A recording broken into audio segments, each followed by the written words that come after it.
السلام علیکم ورحمۃ اللہ وبرکاتہ۔ اللہ تعالیٰ کا فضل ہوا، کرم ہوا کہ اللہ تعالیٰ نے ہمیں اور ایک سال رمضان کا عطا فرمایا۔ یہ اللہ کا فضل ہوا کہ اللہ نے ہماری عمر کے اندر اضافہ فرمایا اور ایک سال مزید رمضان میں روزے رکھنے اور تراویح پڑھنے کی توفیق نصیب فرمائی۔ اللہ کے نبی صلی اللہ علیہ وسلم کے پاس دو بھائیوں کا تذکرہ ہوا۔ ایک بھائی 40 دن پہلے انتقال ہو گیا، دوسرے بھائی کا 40 دن کے بعد انتقال ہو گیا۔ لوگوں نے پہلے بھائی کو جنتی بتانا شروع کیا، ان کے درجے کو بڑھانا شروع کیا، تو اللہ کے نبی نے فرمایا کہ تمہیں کیا معلوم کہ دوسرے بھائی نے پہلے بھائی سے زیادہ جنت میں درجہ حاصل کیا ہوگا، کیونکہ اس نے 40 دن زیادہ نمازیں پڑھی، 40 دن نفل زیادہ کیے، 40 دن قرآن زیادہ پڑھا، 40 دن تسبیحات زیادہ کی، تو جتنی عمر میں اضافہ ہوگا نیکیوں میں بھی اضافہ ہوگا۔ پچھلے سال ہمارے پیچھے کئی لوگ تراویح پڑھے لیکن انا للہ ہو گئے، چلے گئے، دوست بھی چلے گئے، رشتہ دار بھی چلے گئے، کورونا میں تو خاص طور سے بہت زیادہ چلے گئے، لیکن اللہ نے ہمیں بچایا اور ایک ڈھیل دی، عمر میں اضافہ دیا تاکہ ہم زیادہ سے زیادہ نیکیاں کر لیں اور گناہوں سے بچیں۔ دوسری بات یہ ہے کہ اللہ تعالیٰ نے ہمیں شکر، اللہ تعالیٰ کی توفیق سے یہ تراویح ہوئی، قرآن پاک مکمل ہوا، تو غالباً میرا یہ 7واں سال ہے اس مسجد میں تراویح سناتے ہوئے، تو میں شکریہ ادا کروں گا خاص طور سے ایم ڈی طاہر صاحب کا، جنہوں نے پھر سے موقع دیا، یہاں پر بلوایا اور تراویح پڑھانے کا حکم دیا، اور پھر تعاون رہا مولانا ہاشم صاحب کا، حافظ عبدالاحد صاحب کا، مؤذنین کا، خادمین کا، تو ان سب کا بہت بہت شکریہ، اللہ تعالیٰ ان کو جزائے خیر عطا فرمائے۔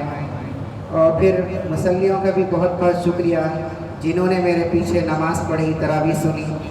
ایک آدمی اگر تراویح سنتا تو پھر مجھے بھی اتنا مزہ نہیں آتا تراویح پڑھانے میں، تو بہت سارے لوگوں نے سنا، ان لوگوں کا بہت زیادہ مجاہدہ رہا، دور دور سے لوگ آئے، پھلان سے آئے، آٹو نگر سے آئے، پتہ نہیں کہاں کہاں سے آئے، اور پھر پورے 30 دن مجاہدے کے ساتھ 1.5 گھنٹہ تو میری تراویح تھی، اب پوری نماز وطر وغیرہ ملا کے تقریباً پونے 2 گھنٹے 2 گھنٹے ہو گئے۔ تو کاروبار کرتے ہوئے، ملازمت کرتے ہوئے، تجارت کرتے ہوئے، دوسرے کاموں میں مشغول رہتے ہوئے یہاں پر آنا، روزہ کھول کے پھر اتنی دیر مشقت کے ساتھ ٹھہر کر سننا، یہ بہت بڑی بات ہے۔ ان لوگوں کے میں سمجھتا ہوں کہ مجاہدے کی وجہ سے اللہ تعالیٰ نے مجھے اس بات کی توفیق دی کہ میں تراویح میں پورا قرآن ختم کر سکوں۔ بہت سے حافظ لوگ رمضان سے پہلے ہی ان کو کچھ مسائل آ جاتے ہیں، تراویح سنانا چاہتے ہیں، ایک حافظ صاحب تھے، ان کے بچے کی ہڈی ٹوٹ گئی، حیدرآباد چلے گئے، تو پھر ان کا تراویح سنانا رہ گیا۔ بعض لوگ بیچ تراویح میں بخار آ گیا، کچھ بیماری ہو گئی، تراویح چھوٹ گئی، تو بہت سے مصیبتیں پریشانیاں آ جاتی ہیں بیچ تراویح میں اور تراویح رہ جاتی ہے، لیکن اللہ کا کرم ہوا، آپ لوگوں کی دعا سے تراویح میں قرآن پورا کا پورا مکمل ادا ہوا۔ اب یہاں پر ایک سوال لوگوں کے ذہن میں یہ ہوتا ہے کہ دوسری مساجد میں 1 گھنٹے میں 1.5 پارہ ہو جاتا، ہمارے پاس 1.5 گھنٹے میں 1 پارہ ہوتا، صرف میری 9 بجے سے تراویح شروع ہوتی، 10:30 بجے ختم ہوتی، 20 رکعت، اور صرف 1 پارہ 2 رکوع ہر دن ہوتا۔ تو فرق کیا ہے؟ کیوں فرق ہے؟ کیوں آپ آہستہ سناتے ہو، فاسٹ کیوں نہیں سناتے؟ تو وجہ اس کی یہ ہے کہ ایک قرآن پاک کا سنانا ہے، جیسے بہت سپر فاسٹ ایکسپریس، اپنی راجدھانی ایکسپریس جو پرانی تھی کہ بہت فاسٹ سنا رہے، الحمدللہ رب العالمین خلاص۔ تو یہ قرآن پاک کے ساتھ مذاق ہے، کھیل ہے، لعنت ہے قرآن پاک کی ان کے اوپر جو ایسا تیز پڑھتے ہیں، کیونکہ یہ ہم کیا کر رہے ہیں، ہندوستان میں رہ رہے ہیں نا، تو دوسرے مذہبوں کا بھی ہمارے اوپر اثر ہوتا، ہمارا اسلام کا مذہب دوسرے مذہبوں پہ بھی پڑتا، اور دوسرے مذہب کے چند چیزیں مسلمان بھی لیتے، ایکسچینج ہوتا آپس میں کلچر۔ تو ہم لوگوں نے بھی ہم یہ سمجھا کہ یہ قرآن بھی بھگوت گیتا کے جیسا ہے، وہ لوگ جیسے مندر کے اندر پوجا پاٹ کرتے ہیں نا پجاری لوگ، اتنی فاسٹ پڑھتے وہ لوگ کہ سامنے والے کو آپ پوچھو کیا پڑھ رہا انہیں کچھ بھی سمجھ میں نہیں آتا. تو جو ان کا شلوک رہتا, جو پوجا پاٹ کا جو ان کے جو پڑھنا رہتا, تو ہم لوگوں نے مسلمانوں بھی قرآن پاک کو اس لیول کا سمجھا, اس کتاب کا سمجھا. تو ان لوگوں کے پجاریوں کا جو پڑھنے کا انداز ہے وہ ہمارے اماموں کا انداز ہوگا. حالانکہ آپ عرب کے اندر جاؤ, انڈیا, پاکستان, بنگلہ دیش چھوڑ دو, دوسرے ممالک میں جاؤ, وہاں پر اس طرح پڑھنا نہیں ملے گا آپ کو, کوئی نہیں پڑھے گا, چاہے علم طرح سے ہو یا چاہے پوری قرآن ہو, بالکل ٹھہر کر پڑھیں گے. اب بعض لوگ میرے پاس رمضان میں بھی بولے, میں ملا تو وہ لوگ بولے کہ فلاں جگہ شبینہ ہو رہا, 3 دن میں ہو رہا ختم, 10 دن میں ہو رہا, اور مول صاحب بہت اچھا پڑھ رہے, ایک ایک لفظ سمجھ میں آ رہا بولے. میں بولا ٹھیک ہے, یہ بات بھی اچھی ہے, لیکن یہاں پر رکنا نہیں ہے. اللہ کے نبی کیا اس طرح پڑھتے تھے کہ ایک ایک لفظ سمجھ میں آئے؟ نہیں. عرب لوگ اس طرح پڑھتے ہیں کہ ایک ایک لفظ سمجھ میں آئے؟ نہیں. عرب لوگ اس طرح پڑھتے ہیں کہ لفظ کے ساتھ لفظ کی جو صفات ہے, جو مخارج ہے, وہ بھی سمجھ میں آئے. تو ایک مفتی صاحب میرے پاس گھر پہ آئے تھے, تو کچھ تقاضا لے کر آئے تھے. بڑے مفتی ہیں نظام آباد کے, تو وہ بھی بڑے بڑے دہے پڑھاتے, 10 دن میں قرآن شریف پڑھتے. تو وہ بولے کہ ہمارے پاس بہت سے مصلی آتے, آپ کی تعریف کرتے, آپ پڑھتے, تو ہمارے گھر میں آپ کو پکارتے کہ حافظ مجاہد صاحب ایسا قرآن پڑھتے کہ پوری قرآن میں ایک مد بھی نہیں چھوڑتے. تو ہمارے گھر میں ہمارے بھائی وغیرہ, ان کے ماں باپ وغیرہ ایسا تذکرہ کرتے, حافظ مجاہد صاحب. کون سے حافظ مجاہد صاحب؟ جو قرآن میں ایک مد بھی نہیں چھوڑتے. جیسے مد بولتے تو کھینچنا, وَلَضَّالِّينَ, 6 مد کے برابر کھینچنا ہے یہ مد کو. اولئک 4 مد کے برابر کھینچنا ہے. تو الحمدللہ میں نے پورے قرآن میں کہیں شارٹ نہیں کیا, وَلَضَّالِّينَ نہیں پڑھا. شاید جتنے لوگ میرے پیچھے طرح بھی پڑھے وہ گواہی دیں گے, کبھی میں نے نہیں کیا. 20 رکعتوں میں بھی کبھی نہیں کیا, کبھی پوری 29 دن میں نہیں کیا. اولئک ہے تو پورا اولئک پڑھا. غنہ اخفا میں تھوڑا سا شارٹیج ہوا, تھوڑا سا مختصر ہوا, 2 حرکات کے برابر غنہ کرنا ہے, جیسے ثم ان, لیکن میں نے پڑھا ثم ان, تھوڑا سا شارٹ کر گیا. لیکن یہ بھی غلط ہے. بہتر یہ ہے کہ قرآن پاک اچھے انداز میں پڑھا جائے, تجوید سے پڑھا جائے. ہر حرف جو ہے قرآن پاک کا, جیسے الف ہے, با ہے, تا ہے, فا ہے, جیم ہے, ہر حرف کے پیچھے 5 صفات ہیں. جیسے کسی میں قلقلہ ہے, کسی میں غنہ ہے, کسی میں اخفا ہے, کسی میں ہمس ہے, کسی میں جہر ہے, کسی میں بینیہ ہے. ہاں, یہ سارے کے سارے 5, کم سے کم ہر حرف کے اندر 5 صفات ہیں, وہ ادا ہونا ضروری ہے. اس کو کہتے ہیں تجوید. ہم آوازوں کو نکالنے کو تجوید سمجھ رہے. کوئی بہت لمبا کھینچ کے پڑھ رہا, سر میں پڑھ رہا, تو ہم سمجھ رہے ماشاءاللہ قاری صاحب ہے. وہ قاری صاحب نہیں ہے, وہ آپ کو جو ہے گانے کے انداز میں, غزل کے انداز میں, یا اپنا خود کا بناوٹی انداز ہے اس میں بنا رہے. تجوید اصل یہ ہے کہ غنہ کی جگہ غنہ, مد کی جگہ مد, اخفا کی جگہ اخفا. بعض لوگ پڑھتے ہیں جیسے الحمدللہ رب العالمین, یہ بھی غلط ہے بولتے ہیں ایسا پڑھنا. سر میں پڑھنا نہیں ہے قرآن پاک دل سے پڑھنا ہے, تڑپ سے پڑھنا ہے. کہ دل کی آواز دل کے اوپر اثر کرتی ہے, سر کی آواز کانوں کے اوپر اثر کرتی ہے. قرآن سے دلوں کو بدلا جاتا ہے. اللہ کی معرفت, اللہ کی محبت, اللہ کے کلام کی عظمت دل میں آنا ہے, ناچنا نہیں ہے. ایک صاحب تھے میرے پاس ٹھہرے ہوئے, سورہ قاریہ پڑھ رہے. قرآن سورہ قاریہ قرآن کی بہت خطرناک صورت ہے. قیامت کا تذکرہ ہے اس کے اندر کہ اللہ تعالیٰ کیا کریں گے قیامت کے دن.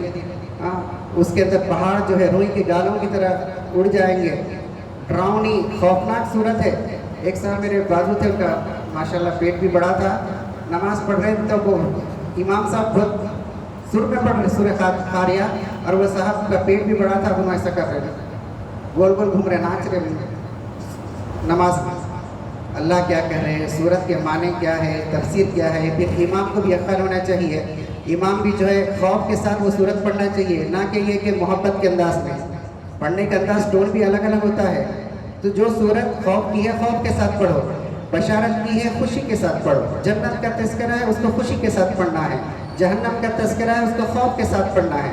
اپنے آپ کو سامنے رکھنا کہ میں جہنم میں گر رہا ہوں, جنت مل رہی تو میں جنت میں جا رہا ہوں, میں اس کے پھل کھا رہا ہوں. جہنم میں گر رہا ہوں میں, آگ مجھے جھلسا رہی ہے, میری جسم, میرے بدن, میری اسکن چینج ہو رہی ہے. یہ تصور کر کے پڑھے گا تو پھر مسلمانوں کے اوپر بھی اثر ہوگا.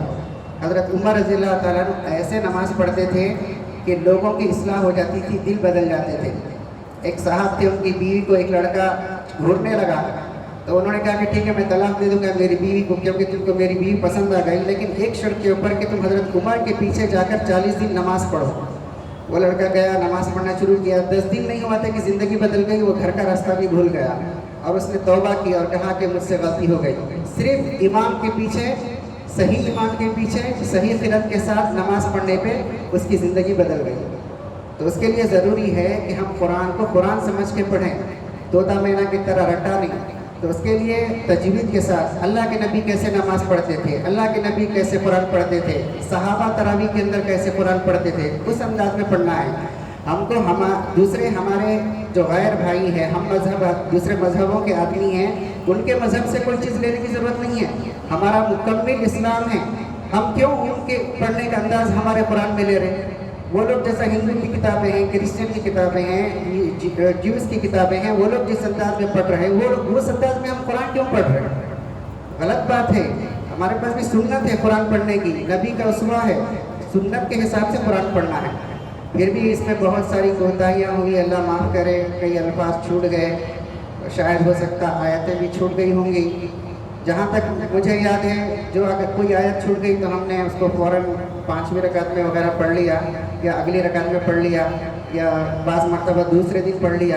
لیکن پھر بھی اگر چھوٹ گئی ہے اور آپ کو معلوم ہے تو آپ مجھے بتا دیجیے، آئندہ انشاءاللہ اگلے سال اس کو غلطی ہونے نہیں دیں گے۔ اور اصل میں امام بھی انسان ہے، اس کے ساتھ بھی مسائل ہے، اس کے ساتھ بھی بشر ہے وہ بھی۔ تو اگر کبھی بریانی کھا لیے، یا کیا کہتے ہیں بیسن کے بنے ہوئے یہ سموسے وغیرہ کھا لیے، تو تراویح میں ہمارے کو بھی ڈکر آ جاتے ہیں، سانس اکھڑ جاتی ہے، تو اس میں غلطیاں ہو جاتی ہیں۔ جسم اچھا ہے ماشاءاللہ، کبھی نیند نہیں ہوتی، 4 گھنٹے 5 گھنٹے نیند ہوتی، تو پھر تراویح میں غلطیاں ہو جاتی ہیں، حالانکہ یاد پکا رہتا، لیکن نیند کے اثر کی وجہ سے غلطیاں ہو جاتی ہیں۔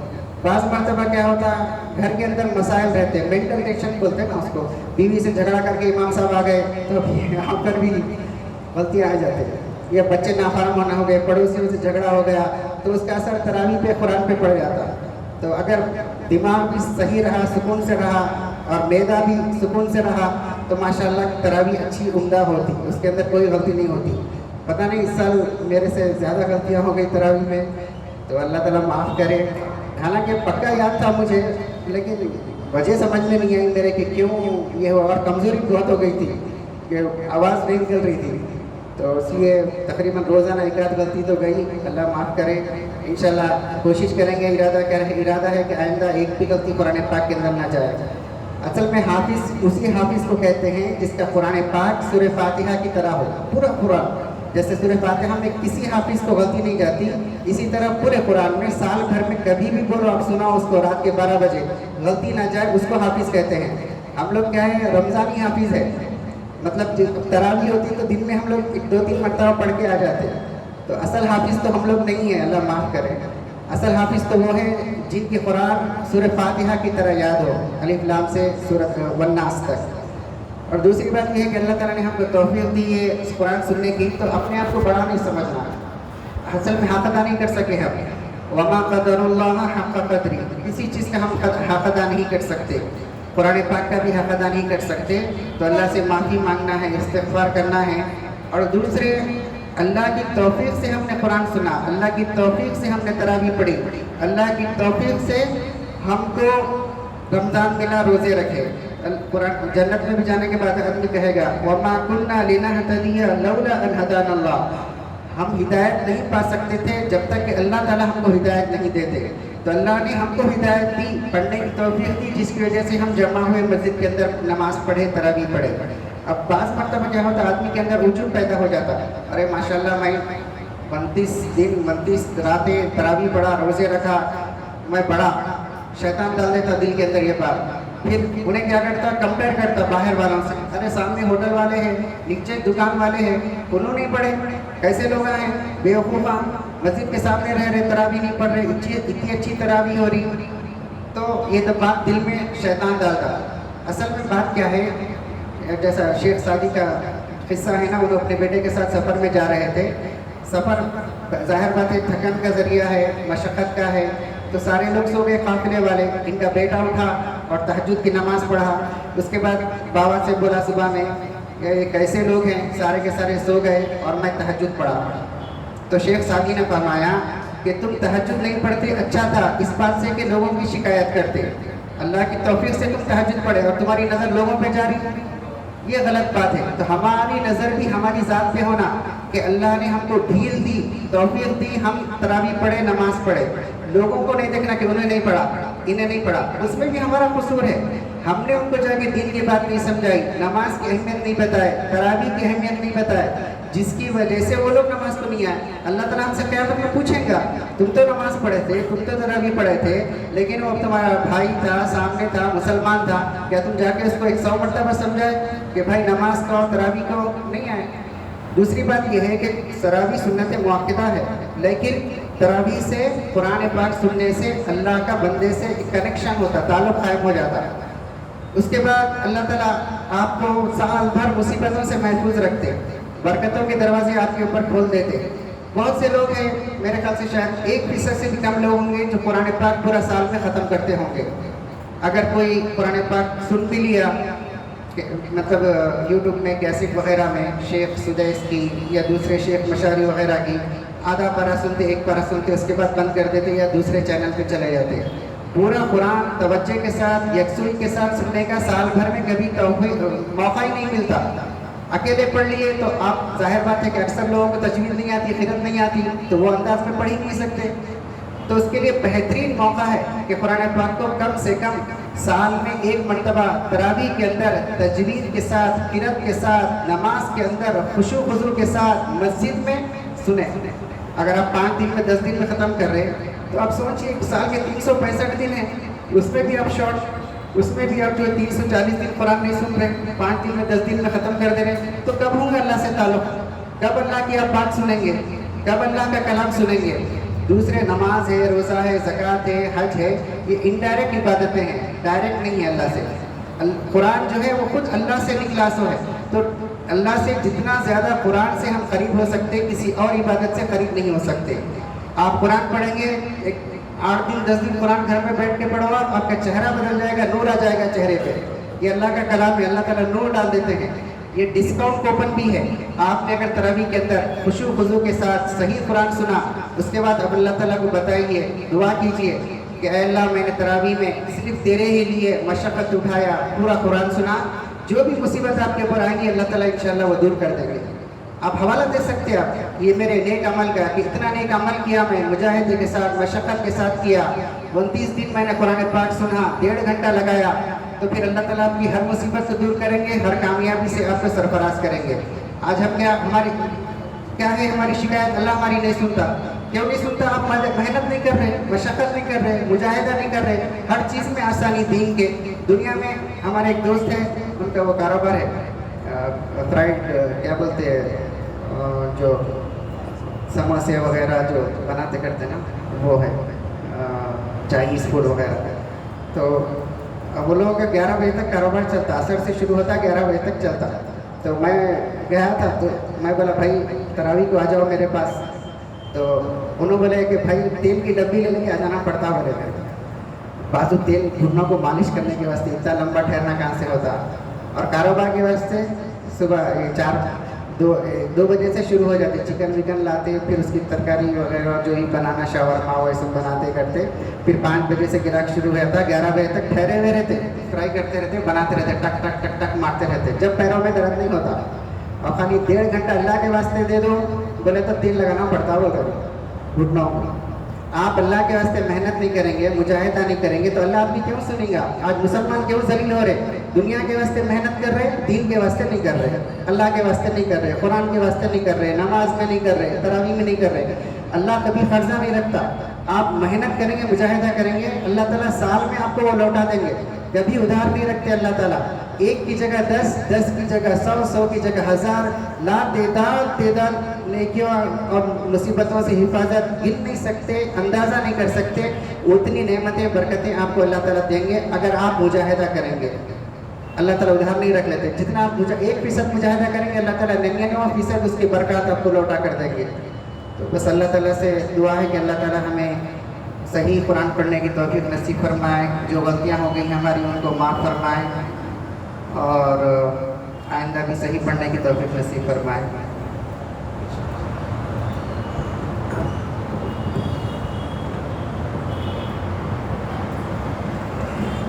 میں اور انتظامی مسجد کے ذمہ دار حضرات اور پورے مصلیان کی طرف سے حافظ صاحب کا شکریہ ادا کرتے ہیں، دعا کرتے ہیں کہ اللہ تعالیٰ ان کو استقامت دے اور موت تک اسی طریقے سے قرآن کی خدمت کرتے رہنے کی توفیق عطا فرمائے۔ دعا ہو۔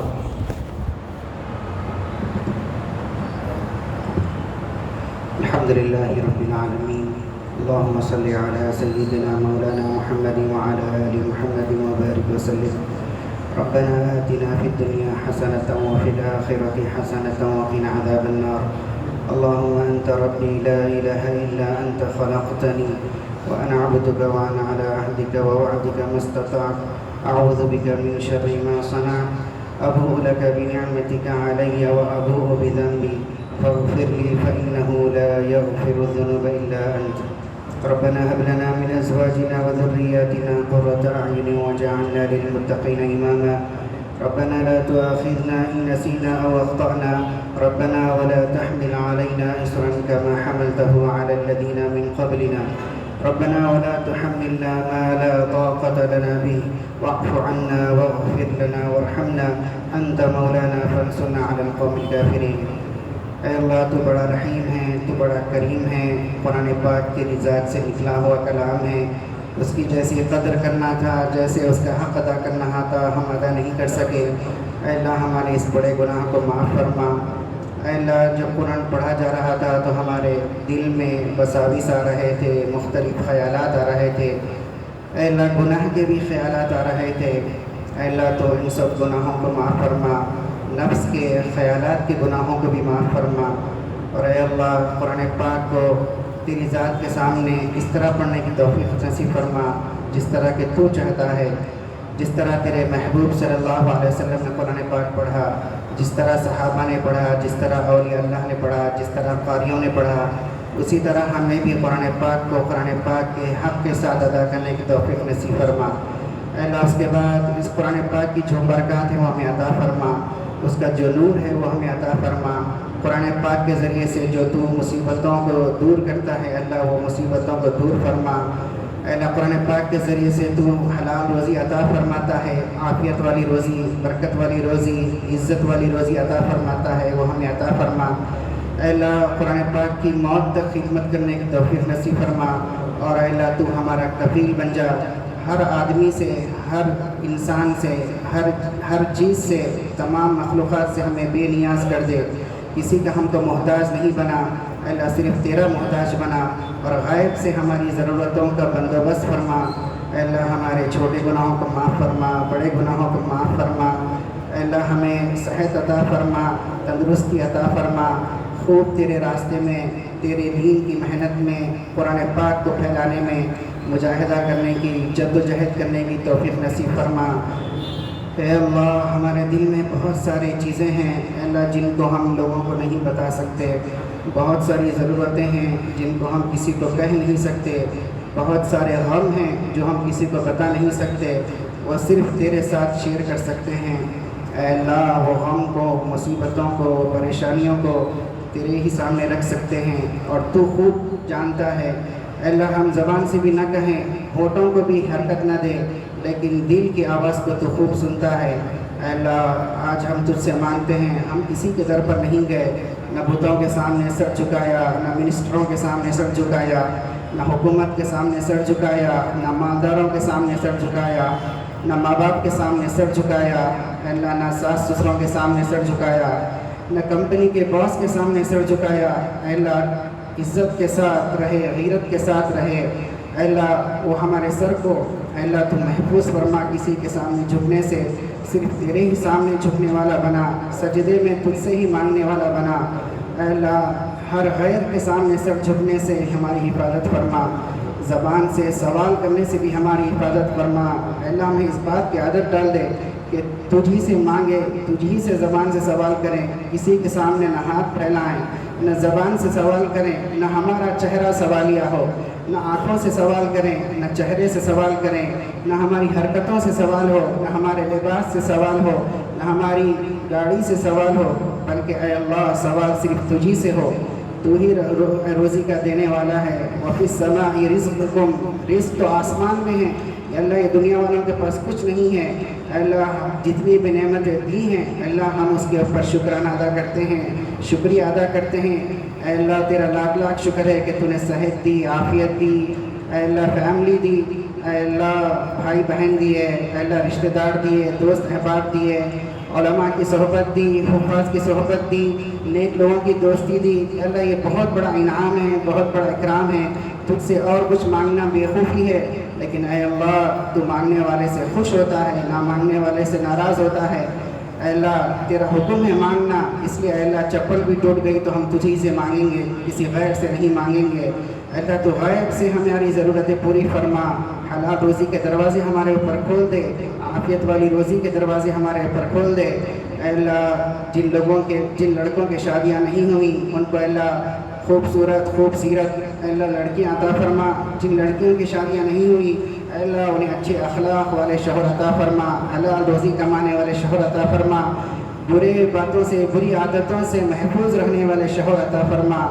اے اللہ جو لوگ بوڑھے ہو چکے ہیں اے اللہ ان کو صحت دے، عافیت دے، تندرستی دے۔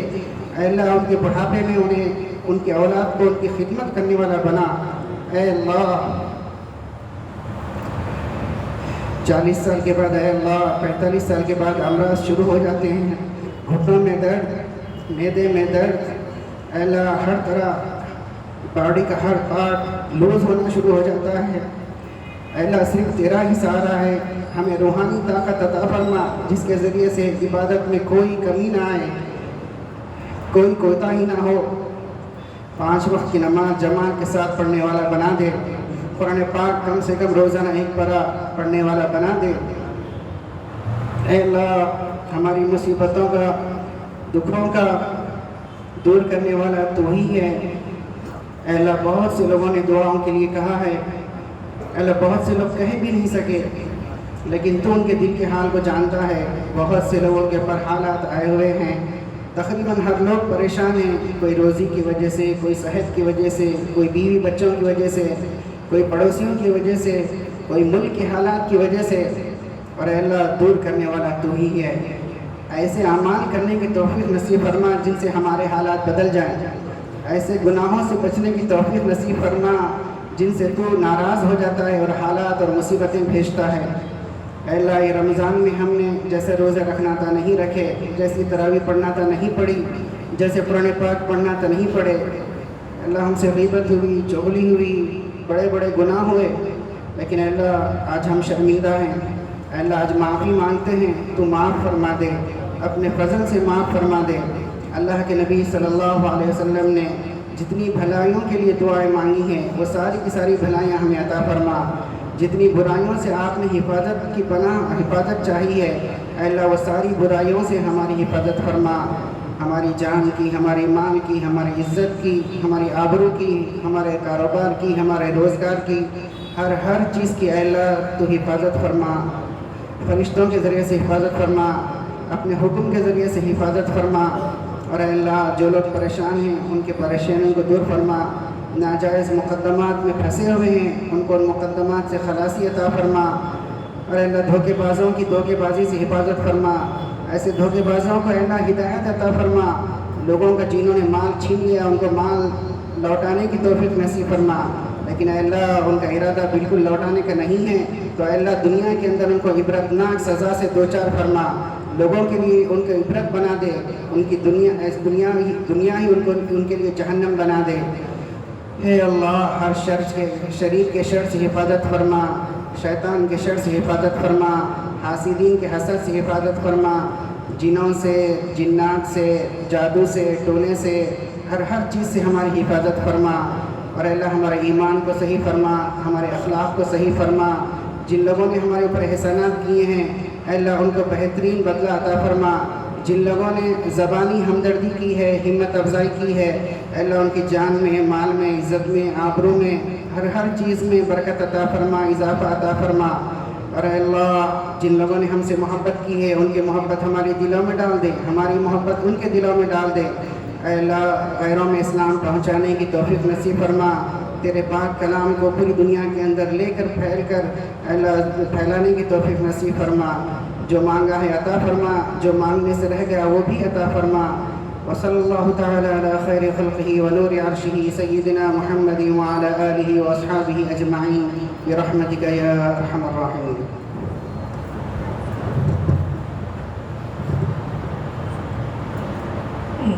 جو احباب شارکشی کرنا چاہتے ہیں وہ قریب آ جائیں۔ عاصم احمد بھائی